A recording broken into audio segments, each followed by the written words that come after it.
제가 오늘 자매님들과 함께 나눌 말씀은 나의 회복, 가정의 행복, 자존감에 대해서 제가 자매님들과 함께 말씀을 나누려고 해요. 자존감이란 의미는 우리는 참 많이 듣고 쓰고 익숙한 용어입니다. 그렇죠? 자아 존중감이라고 얘기도 하고 영어로는 셀프 에스팀이라고도 이야기를 합니다. 자존감이라고 하는 것은 자신이 사랑받을 만한 가치가 있는 소중한 존재이고 유능한 사람이라고 믿는 마음을 자존감이라고 이야기합니다. 내가 사랑을 받을 만한 가치가 있는 소중한 존재이고 내가 무엇인가를 할 수 있는 그런 유능한 사람이다라고 믿는 것, 그런 마음, 그것이 우리가 자존감이라고 이야기합니다. 근데 이러한 자존감이라는 것은 우리가 성장하면서 만나게 되는 권위 있는 사람들, 즉 우리에게 권위가 있는 사람으로 가장 가깝게 만날 수 있는 사람은 부모이고 교사이죠.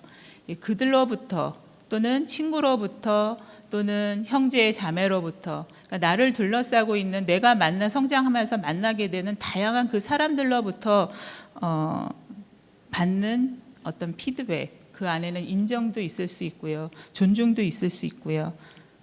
그것을 받으면서 형성되는 나 스스로 주관적으로 판단하는 어떤 가치, 이것이 자존감이라고 이야기를 합니다. 자매님들은 어떠세요? 현재 자신의 자존감에 대해서 어떻게 생각하고 계십니까?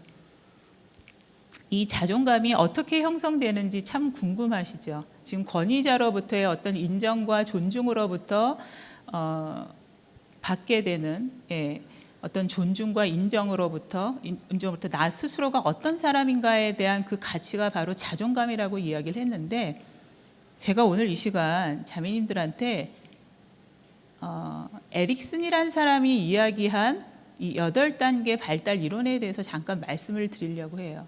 이 이론에 대해서 말씀을 드리는 이유는요. 화면이요. 네. 이유는 이 에릭슨이라는 사람은 미국의 발달 심리학자고 정신분석학자인데요. 이 사람은 전생에 걸쳐서 각각의 이제 연령을 8단계로 이렇게 나누어 놓고요. 전생에 걸쳐서 이러한 발달 과정을 거치게 되고, 이 발달 과정을 통해서 한 인간의 자존감이라는 것이 형성되는데 영향을 미치는 그 요인들이 무엇인지에 대해서 설명을 해 놓았습니다. 네, PPT가 안 보이시죠? 네, 저를 보시면 됩니다. 네, 이 사람이요, 태어나면서 죽음에 이르기까지 총 8단계로 나누어 놨어요. 신생아기, 영아기, 유아기, 아동기, 청소년기, 성인 전기, 성인 중기, 성인 후기, 이렇게 해서 8단계로 나누어 놓고 각각의 발달 단계마다 심리적인 위기 단계들이 있다라고 얘기를 해요.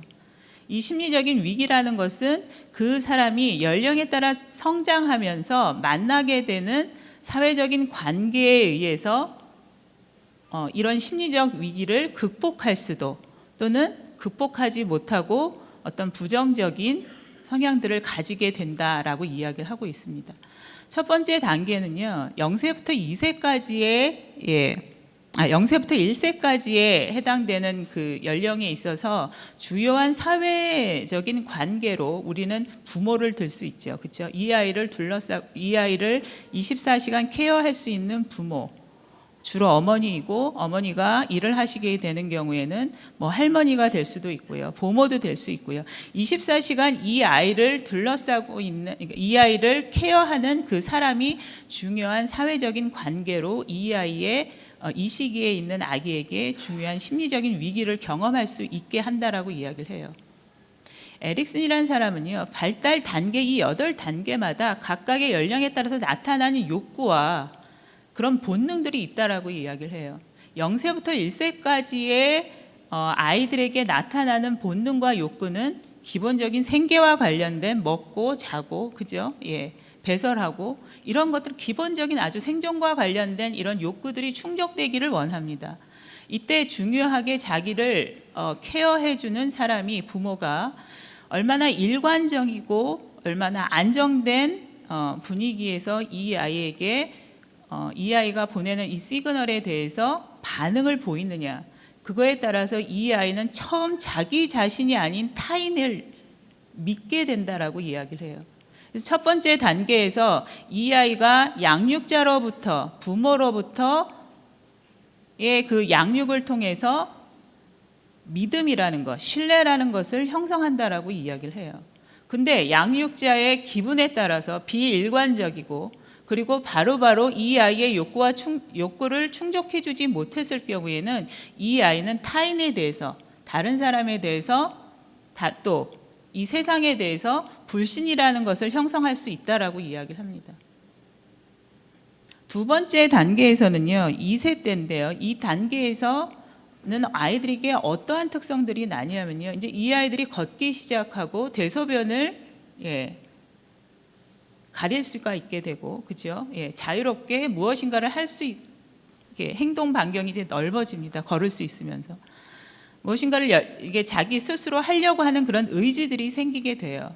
그런 본능과 욕구들이 생기게 됩니다. 이때 중요한 사회적인 관계라는 것은 이 아이와 같이 살고 있는 사람들, 부모일 수도 있고 할아버지 할머니일 수도 있고 이모 삼촌일 수도 있어요. 이 아이와 함께 살고 있는 사람들, 그 사람들이 중요한 사회적인 관계라고 이야기를 해요. 이 아이가 무엇인가를 하려고 하는 그 모습들이 굉장히 어설프죠. 불안하고, 그죠? 이 2살짜리 아이들이 하는 행동들 기억나세요? 혼자 신발 신으려고 하지만 잘 안 돼요. 그렇죠? 반대로 신으려고 한다든지 아니면 굉장히 속도가 늦어요. 밥을 혼자 먹으려고 할 때도 들어가는 것보다 나오는 게 더 많고 다 헤비죠. 그렇죠? 네. 그리고 자기가 먹던 걸 또 다른 사람한테 주기도 하고요. 혼자 옷을 입으려고 하는데 그 모습이 굉장히 어설픕니다. 그런 여러 가지의 어떤 의지들을 보였을 때 이 중요한 이 아이와 살고 있으면서 이 아이를 케어하는 사람의 반응들, 지지해주고 격려해주는 이하에 따라서 이 아이는 자율성이라는 것을 습득한다라고 이야기를 해요.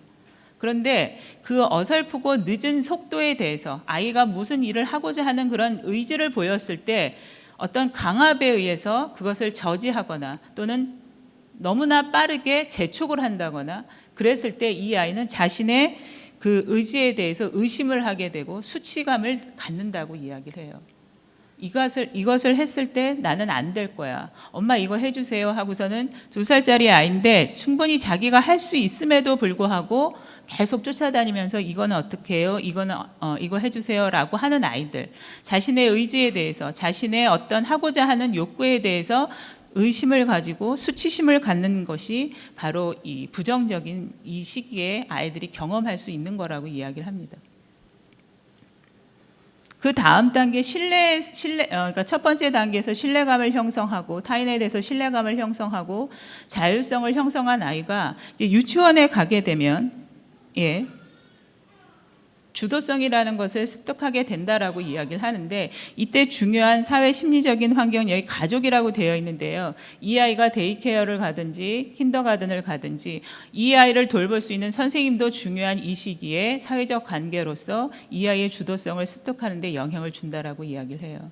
단체 생활을 통해서 이 아이가 어떤 것을 하고 계획해서 어떤 것을 주도적으로 하려고 했을 때 그것에 대한 기회를 주고 존중해 주었을 때 이 아이는 자기 자신에 대한 자기 자신이 어떤 일을 해내고자 하는 그런 목적과 의도에 대해서 분명히 하고 그것을 해보려고 하는 시도를 통해서 성공과 실패 그 과정을 통해서 이 아이는 주도성이라는 것을 습득한다라고 이야기를 해요. 근데 이 아이를 둘러싼 이 시기에 있는 주요한 사회적인 관계가 그것을 인정해주지 않을 때 스스로 하려고 하는 그런 주도성과 그 계획에 대해서 하지 못하게 제지를 했을 때 이 시기에 있는 아이들은 자신에 대해서 죄의식을 갖는다라고 이야기를 해요. 학교에 들어가서 자신이 계획을 하고 학습 계획을 짜고 어떤 목적을 이루고자 여러 가지 활동들에 참여하게 되고 자신의 능력을 여러 가지 형태로 보여주게 되죠. 이때 중요한 사회 심리적인 관계에 있는 사람들은 학교 교사예요.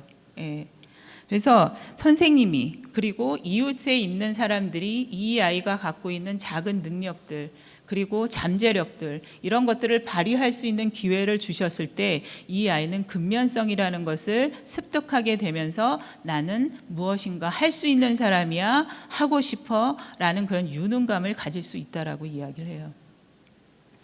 근데 이 시대 다른 사람과 비교를 한다거나 서열화를 한다거나 어떤 일정한 기준의 틀에 아이를 자꾸 밀어넣고 그것으로 아이를 좌절시키는 경험들이 반복될수록 이 아이는 열등감이라는 것을 습득한다라고 이야기를 해요. 청소년기에 오게 되면 자신이 누구인가에 대한 의문을 가져야 된다라고 이야기를 합니다.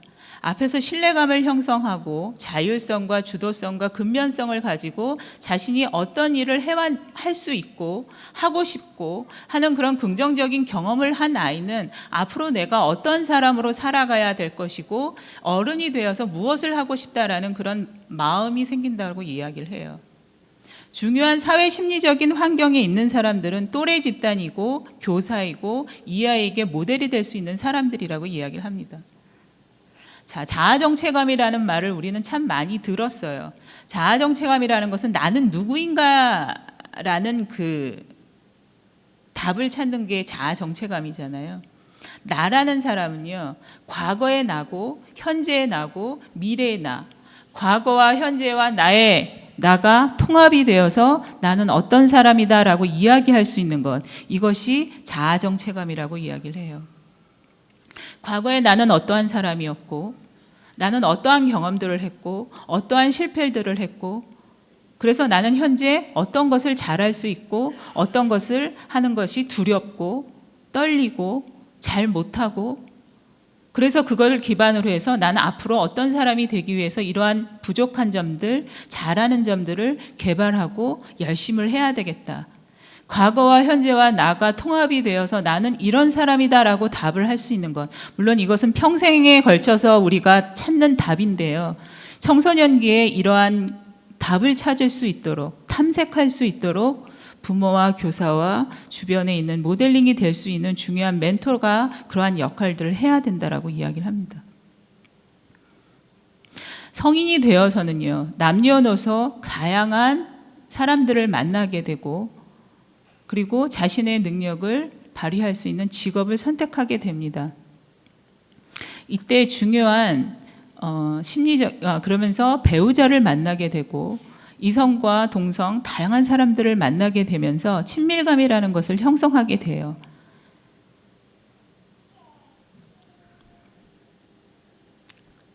이 친밀감이라는 거는요, 1단계에서 신뢰감을 형성한다라고 이야기를 했는데 1단계에서 우리가 형성되었던 이 신뢰감, 생애 첫 단계에 우리가 형성된 이 신뢰감이 성인 초기에 친밀감을 형성하는데 굉장한 영향을 미치게 되고 그 바탕이 된다라고 이야기를 해요. 내가 다른 사람과 친하게 지낸다라는 것, 저 사람과 친하게 지내고 싶고 가깝게 지내고 싶고 그 저변에는 무엇이 바탕이 돼야 될까요? 믿음, 신뢰가 있어야 되죠. 그렇죠? 저 사람은 항상 내 편이 되어줄 거야. 내가 이렇게 어려울 때 나를 위로해 줄 거야. 내가 즐거울 때 함께 있어 줄 거야. 이런 것을 통해서 친밀감이라는 것이 형성이 되잖아요. 그렇죠? 이때 중요한 사회적인 관계는 이제 결혼을 하게 됐을 경우에는 배우자가 될 수 있고 이성 친구가 될 수 있고, 네, 이 사람이 하고 있는 그 직업과 일이 이 사람이 친밀감을 형성하는데 도움이 될 수 있다라고 이야기를 해요. 근데 그것이 제대로 기회가 주어지지 않았을 때 이 사람은 친밀감이 아닌 고립감, 혼자 있게 되고 그 다른 사람들과의 그런 관계를 형성하려는 그 마음이 앞으로 나가야 되는, 밖으로 나가야 되는 그 에너지가 안으로 들어오게 된다라는 거죠. 혼자 있는 걸 좋아하고 혼자 하는 일을 좋아하고 다른 사람들과 만나서 무엇인가를 쉐어하고 자신이 성장할 수 있는 기회를 사는 것이 아니라 혼자 있는 것에 대해서 그리고 자신의 어떤 자기만의 세계를 만들어가는데 그것이 다른 사람들과 공유되지 않는 이런 사람들이 성인 중기가 오게 되면요, 침체감이라는 것을 형성하게 되는데 이 성인 중기, 우리 이제 대부분 여기에 계시는 분들이 이제 성인 중기에게 되는데, 성인 중기에 있어서의 중요한 그 욕구와 본능들은 뭐냐면요, 다음 세대, 다른 사람, 그 사람들을 위해서 내가 무엇을 할 수 있을까라는 거에 대해서 관심을 갖는다라는 거예요.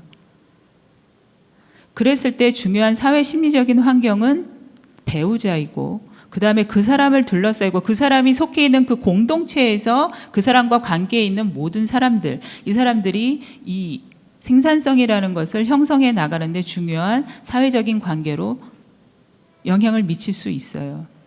그래서 이 성인 중기에 있는 사람들에게 분담을 해, 역할 분담을 함으로써 그에게 그 생산성이라는 그 에너지가 바르게 밖으로 표현되고 다른 사람들과 쉐어할 수 있도록 도와주어야 된다라고 이야기를 해요.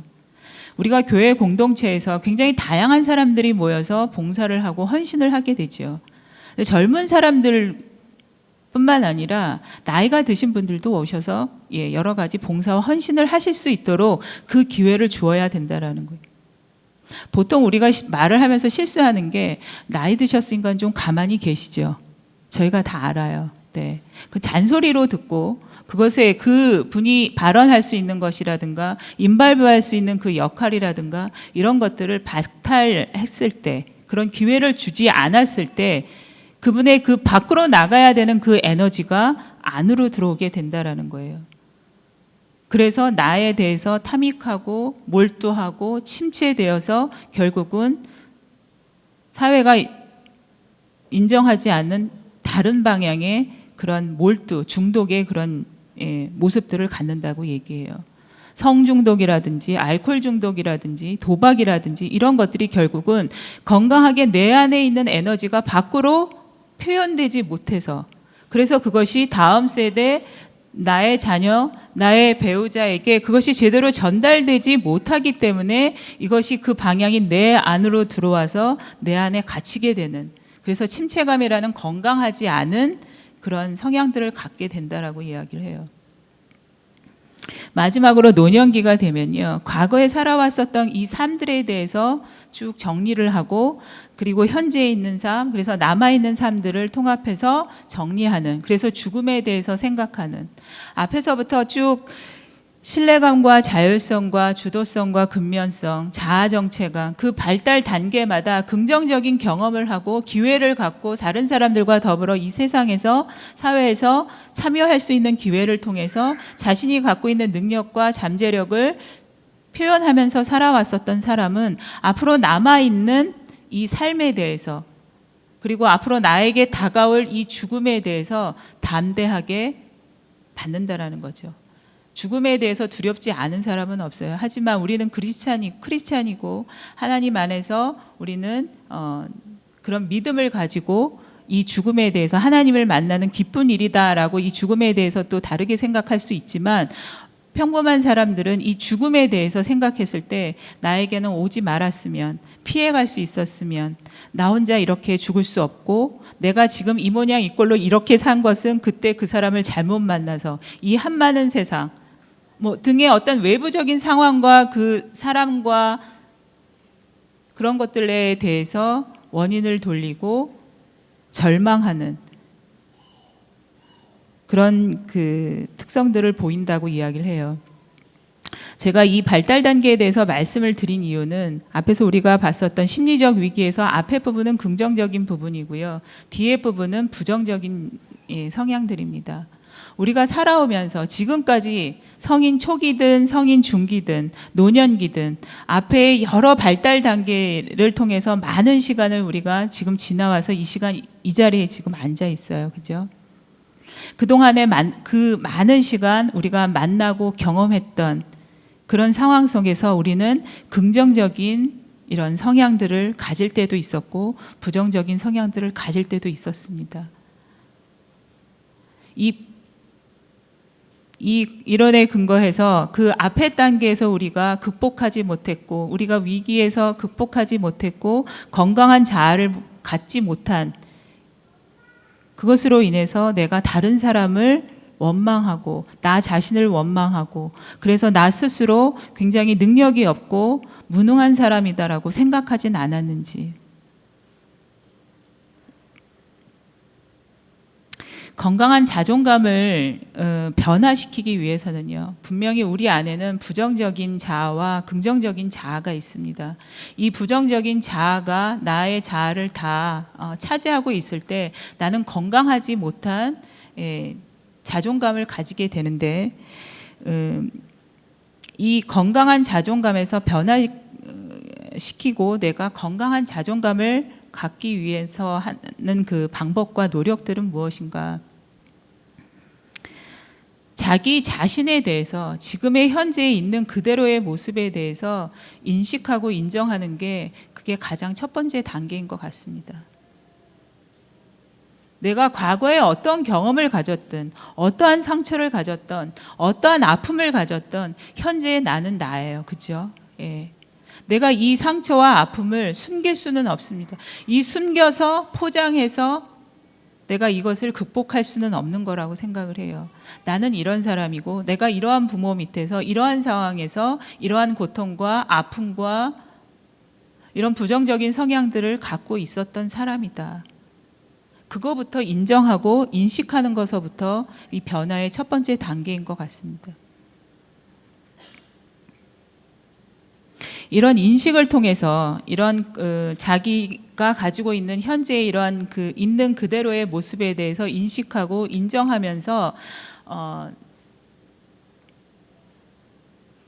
나의 그 관점과 나야 스스로에 대해서 나를 바라보는 이 관점들이 변화되는, 그래서 그렇게 고백하는 한 그 예를 제가 지금 말씀을 드리겠습니다. 나는 과거 많은 상처와 아픔이 있는 사람이었습니다. 그 상처와 아픔으로 인해 수없이 나 자신뿐만 아니라 다른 사람들에게 많은 죄를 지으며 살아왔습니다. 그 상처와 아픔이 너무 커서 아무것도 할 수 없어서 죽고 싶은 마음도 있었습니다.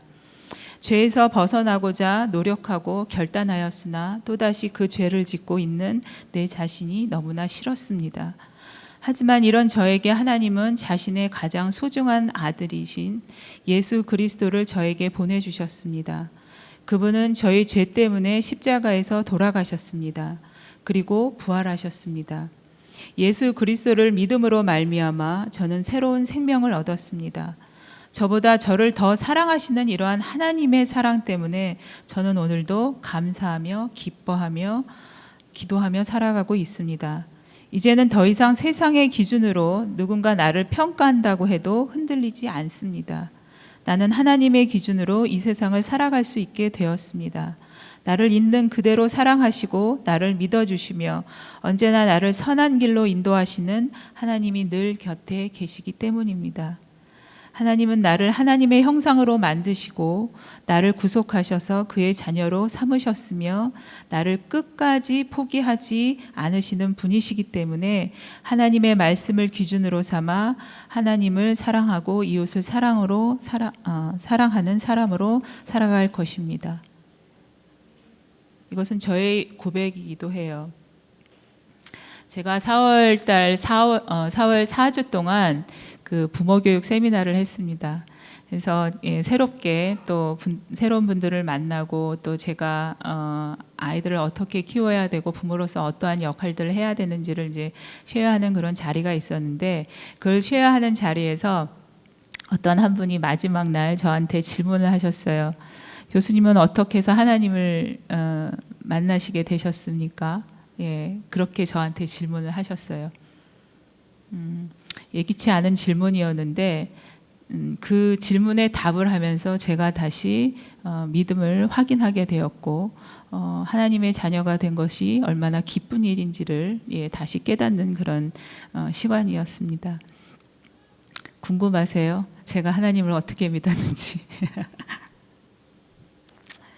제가 미국에 온 지 4년이 됐거든요.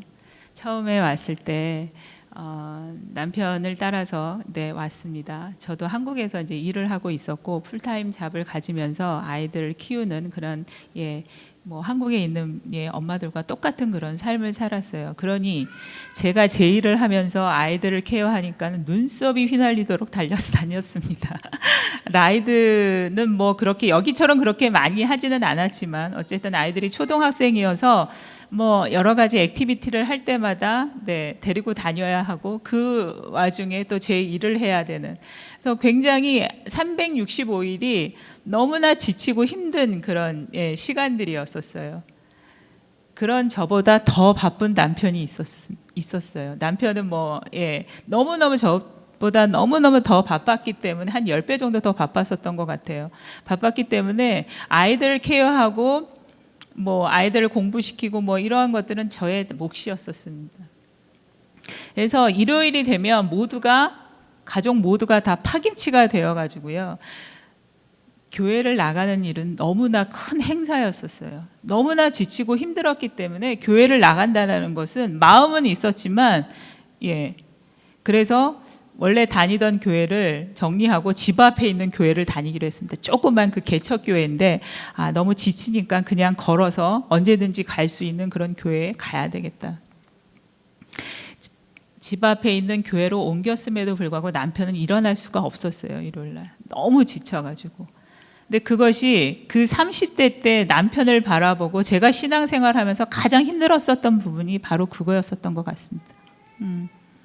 함께 가서 예배드리고 찬양드리고 아이를 위해서 같이 기도하면서 그렇게 결혼 생활을 할 수 있을 거다라고 생각했었는데 현실이, 세상이 그렇게 녹록하지가 않더라고요.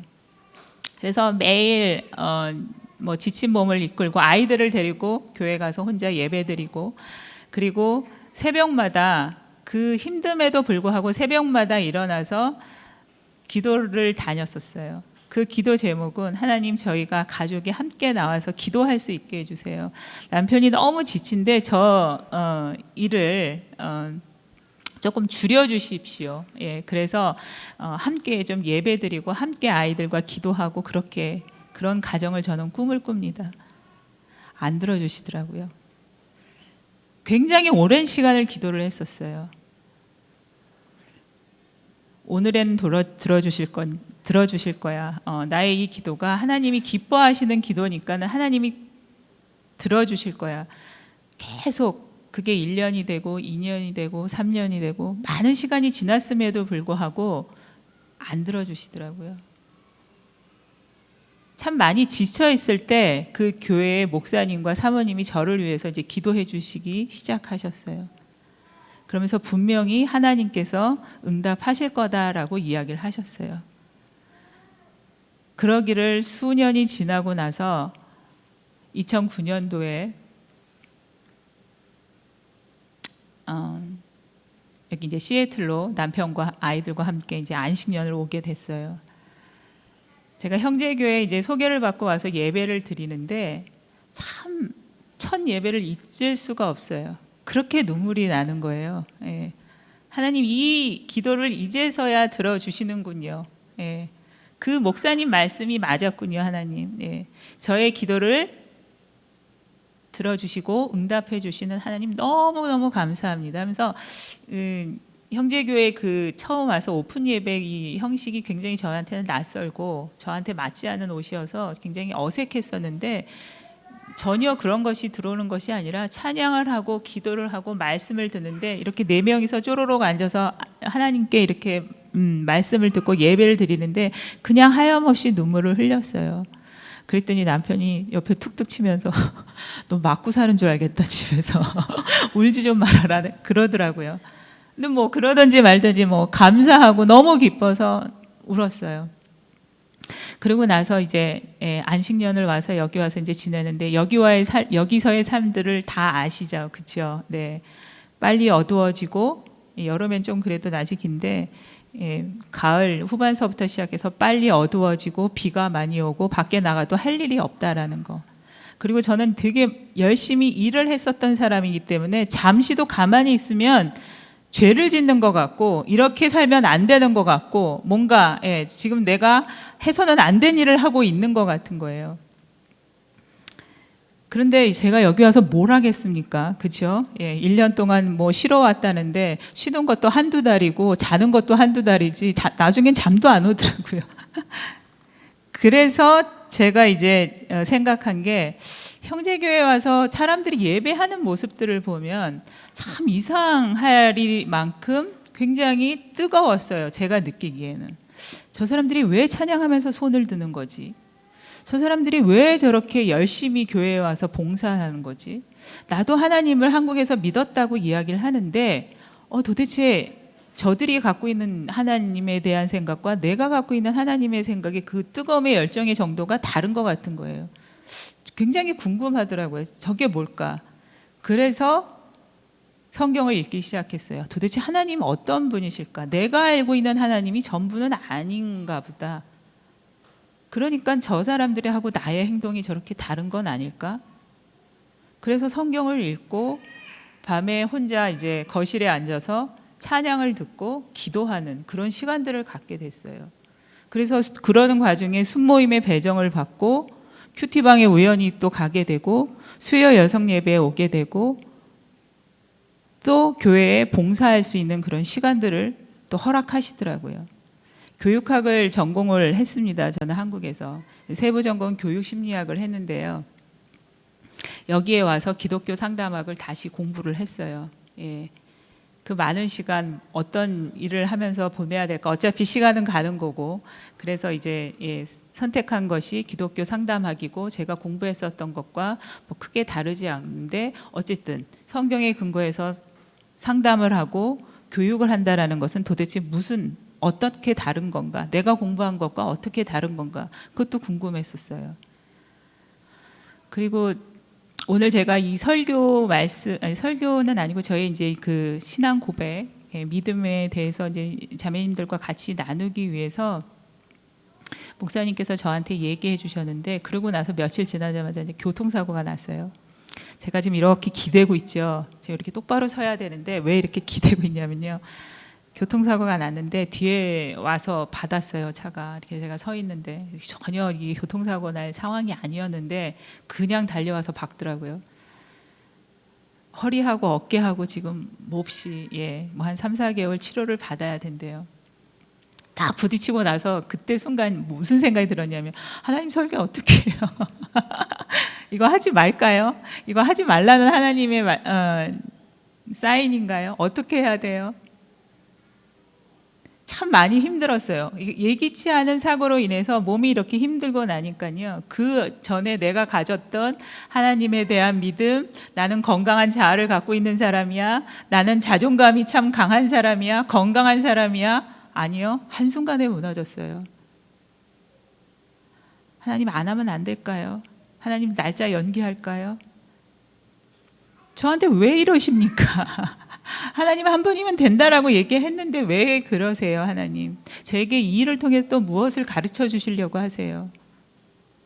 옆에 저희 딸이 같이 타고 있었어요. 이제 9학년인 여자아이인데 저 아이도 똑같이 저하고 치료를 받고 있습니다. 저 아이가 이제 학교에 가서 저희 아이 학교는 크리스찬 학교인데 일주일에 한 번씩 같은 학년 여학생들끼리 이렇게 그룹으로 만나서 선생님들을 중심으로 해가지고 같이 기도하고 쉐어하는 그런 시간들이 있어요. 이제 그 자리에서 저희 딸이 이제 교통사고가 있었고 기도를 해주세요라고 이야기를 했대요. 그랬더니 선생님이 주시는 말씀이 주 안에서 기뻐하라라는 그런 말씀을 주셨다는 거예요. 이 어린아이가 그 말을 듣고 이 상황을 기쁨으로 받아들이기엔 너무 벅찬 거였어요. 자기는 그 얘기를 듣고 이해도 안 되고 짜증이 났다는 거예요. 이 상황이 어떻게 기뻐해야 하는 거고 감사해야 되는 거고 잘 모르겠어, 엄마. 이 상황이 왜 기뻐해야 되는 상황이야?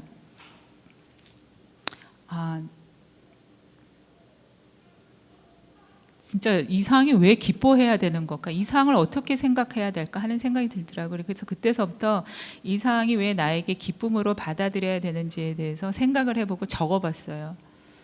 하나님, 제가 걸을 수 있게 해주셔서 감사합니다. 하나님, 제가 제 차를 수리해 줄 수 있게 해주셔서 감사합니다.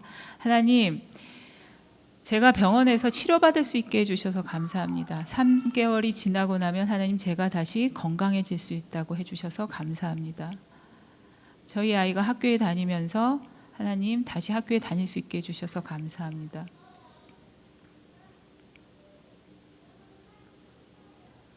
이곳에서 하나님을 만나고 하나님 안에서 저의 건강한 자아를 만들어 갖고 있는 이 과정이 왜 저에게 필요한 것이고 하나님이 이 기회를 저한테 왜 허락하셨을까 매일매일 생각하는 것 같아요. 지금까지 제가 그 질문에 대해서 답을 찾은 것은 저는 시댁에서는 다 믿으시는데요. 저희 친정 식구들이 아무도 믿질 않습니다. 저만 믿어요.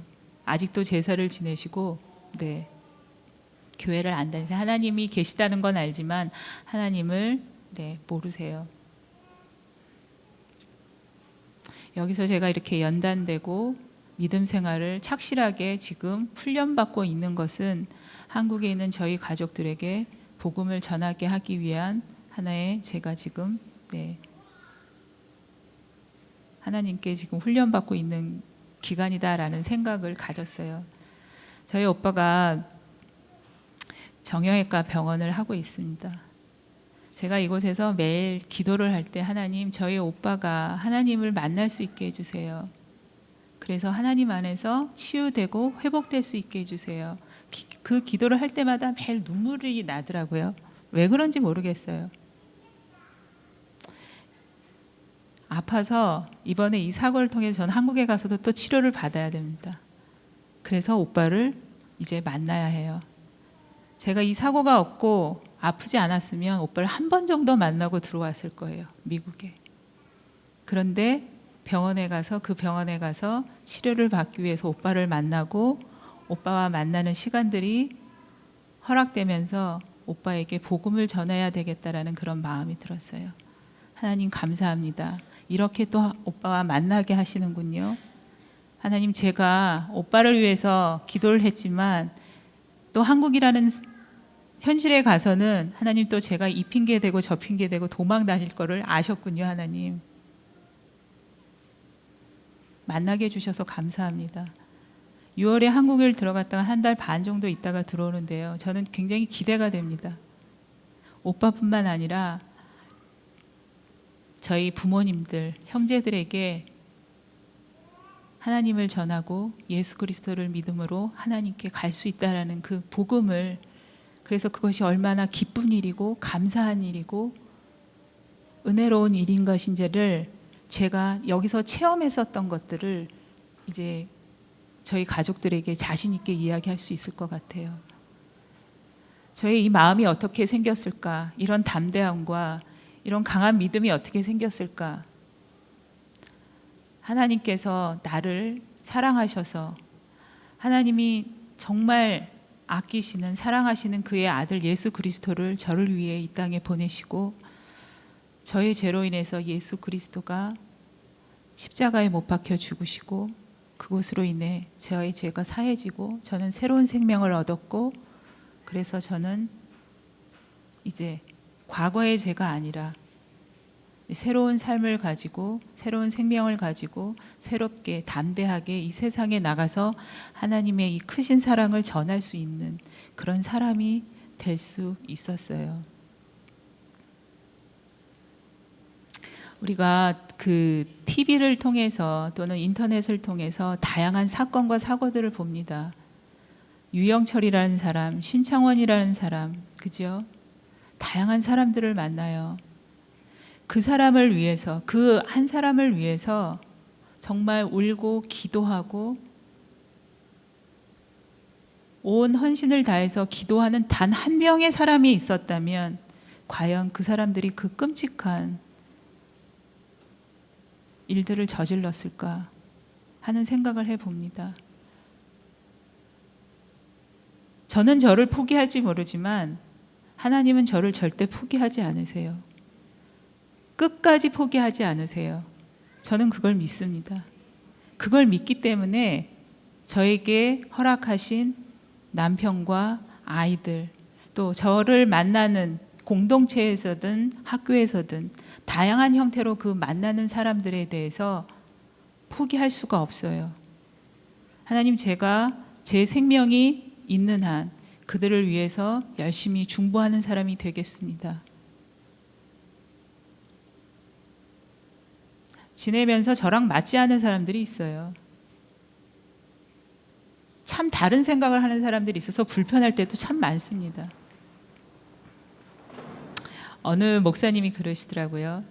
자기 아들이 어떤 사진을 갖고 왔는데 그 사진에 굉장히 어린 아이임에도 불구하고 굉장히 얼굴이 이렇게 선하지 않더래요. 눈이 이렇게 위로 이렇게 뭐 선하고 순하고 그런 모습이 아니라 굉장히 날카롭고 공격적이고 피하고 싶은 어린 아이임에도 불구하고. 그래서 목사님이 얘는 어린애인데도 왜 이러나 하는 그런 마음이 생기셨다는 거예요. 근데 그 목사님 아드님이 그 사진 밑에다가 이 아이는 사랑 곱빼기라고 쓰더래요. 나랑 맞지 않는 사람들, 내가 불편한 사람들, 그런 사람들을 통해서 더 많은 사랑과 더 많은 기도가 필요하기 때문에 그 안에서 내가 변하고 내가 미처 몰랐었던 것들, 나 스스로 나 자신에 대해서 몰랐었던 것들, 또는 내가 바뀌어야 되는 그 모든 것들, 이런 것들을 깨닫게 하시는 것 같아요. 그래서 큐티방에 가시고 순모임에 가십시오. 4년 동안 큐티방을 거의 한 번도 안 빼고 다닌 것 같아요. 이곳에서 생활하면서 부모님, 형제, 자매 다 한국에 있습니다. 여기서 지금 아이들하고 지내고 있는데 저를 도와줄 사람이 아무도 없어요. 굉장히 어떻게 보면은 굉장히 어려운 상황인 것 같기도 하고 외롭기도 하고, 이 모든 시간들을 어떻게 극복하고 있습니까? 사람들은 이야기를 하고 있지만 저는 하나도 외롭지 않아요. 힘들지 않아요. 왜요? 나를 위해서 중보해주는 사람들이 옆에 있어서. 네. 한국에서는 한국에서대로 저희 시어머니와 남편과 저희 어머니, 하나님은 믿지 않지만 딸을 위해서는 하나님 하고 부르세요. 네. 여기서는 저희 큐티방 식구들 저를 위해서 기도하고, 오늘 이 자리에서 말씀을 나눈다고 하니까 저를 위해서 기도해주고 중보해주는 사람들, 포틀랜드에서도 저를 위해서 기도합니다. 포틀랜드에서는 누가 기도를 하냐면요, 제가 어머니 학교를 했거든요. 어머니 학교를 했더니 향기로 섬기라고 하시더라고요. 섬겼습니다. 포틀랜드에 향기로 가서 섬기라고 하셔서 그곳에서 만났었던 그 자매들과 계속해서 연락을 하면서 서로 중보해요. 와, 하나님 저를 포틀랜드에 있는 사람들까지 저를 위해서 기도하게 하시는군요. 저 또한 그들을 위해서 기도해요. 저는 새로운 분들을 만날 때마다 참 기대되고 흥분이 돼요. 하나님 또 이 만남을 통해서 저에게 무엇을 가르쳐 주시려고 합니까?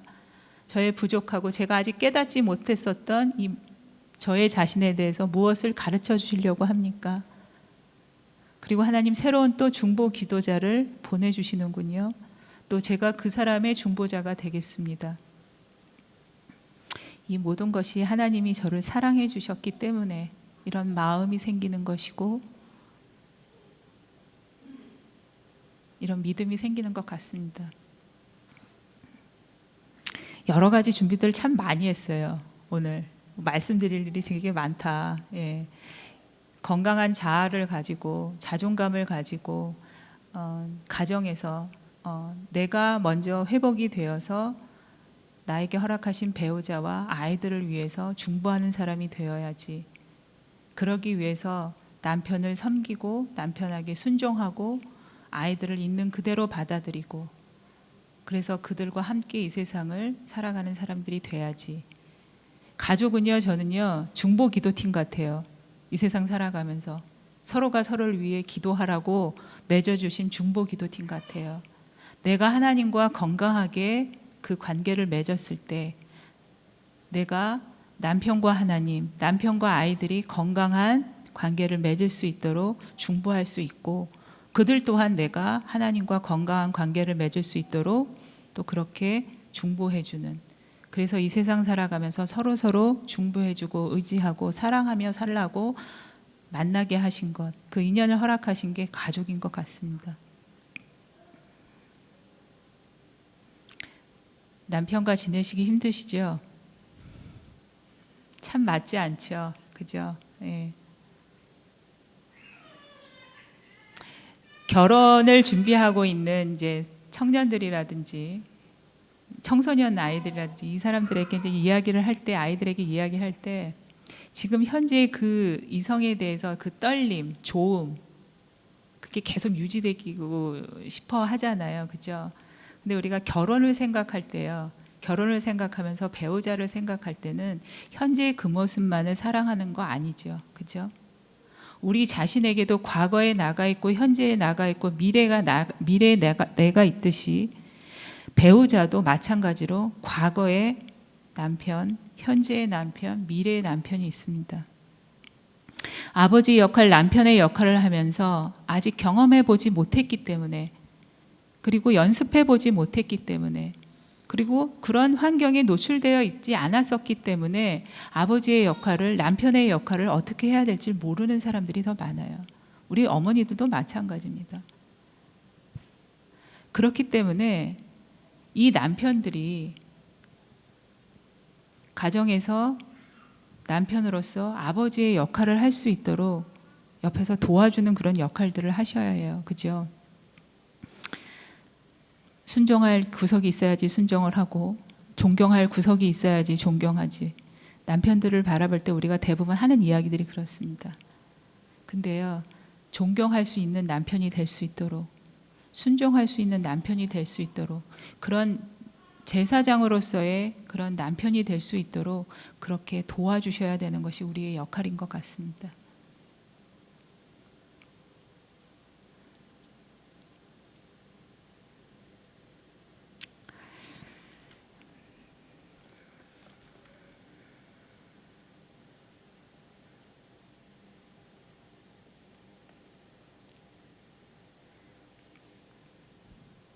준비한 거대로 안 하고 하나님께서 마음 주시는 대로 제가 이야기하겠습니다 하다 보니까 제가 마무리를 지금 어떻게 해야 될지를 지금 무척 당황스럽습니다. 네, 제가 오늘 그 자매님들과 함께 그 나누었었던 요한복음 15장 12절 말씀, 내가 너희를 사랑한 것 같이 너희도 서로 사랑하라, 이것이 내 계명이다 라고 해주셨던 그 말씀 우리가 붙잡고 절대 포기하거나 두려워하거나 의심하지 마셨으면 좋겠습니다. 네, 하나님이 나를 사랑하시기 때문에, 나를 위해서 예수 그리스도가 돌아가셨기 때문에, 좌절하고 포기하고 모든 것을 내려놓고 싶을 때에 내가 이 정도에서 주저앉으라고 예수님 나를 위해서 돌아가신 거 아니지 라는 그런 믿음을 가지고, 어머님들이 갖고 계신 여러 가지 마음속에 있는 그 부정적인 마음들, 이런 것들을 극복하시고 그 마음이 건강하게 변화되어서 남편에게, 그리고 자녀들에게, 그리고 저에게 만나게 하시는 그 이웃들에게 전달되고 되었으면 좋겠습니다. 그것이 우리가 이 세상을 살아가는 크리스찬으로서 그 여성의 역할이 아닌가 하는 생각을 해봅니다. 잠깐 기도하고 마치겠습니다. 우리를 향하신 하나님의 사랑과 은혜에 깊이 감사드립니다. 저희 모두가 예수 그리스도의 십자가 사랑을 믿으며 건강한 자존감을 만들어갈 수 있도록 도와주십시오. 그리하여 가정과 사회를 살리는 여성으로 살아갈 수 있도록 도와주십시오. 하나님을 믿으며 담대히 하나님의 사랑을 전하는 저희 모두가 될 수 있기를 간절히 바라오며 예수 그리스도 이름으로 기도드렸습니다. 아멘.